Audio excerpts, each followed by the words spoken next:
Doctor राहत बिंदौनी कहते हैं कि गजल के कब्र पर आंसू बहा के लौट आया हूँ, कि गजल के कब्र पर आंसू बहा के लौट आया हूँ।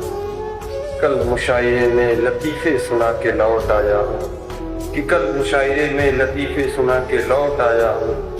वक्त तक रेल में बैठी सिसक रही होगी, वक्त तक रेल में बैठी सिसक रही होगी। मैं अपना हाथ यूं हवा में हिला के लौट आया, मैं अपना हाथ यूं हवा में हिला के लौट आया। कि सुना है कि सोना निकल रहा है वहाँ, कि सुना है कि सोना निकल रहा है वहाँ। मैं जिस जमीन पे ठोकर लगा के लौट आया, और मैं जिस जमीन पे ठोकर लगा के लौट आया। और वो चाहता था कि क्या चाहता था कि वो चाहता था कि कासा खरीद ले मेरा, कि वो चाहता था कि कासा खरीद ले मेरा। मैं उसके ताज की कीमत लगा के लौट आया, और मैं उसके ताज की कीमत लगा के लौट आया।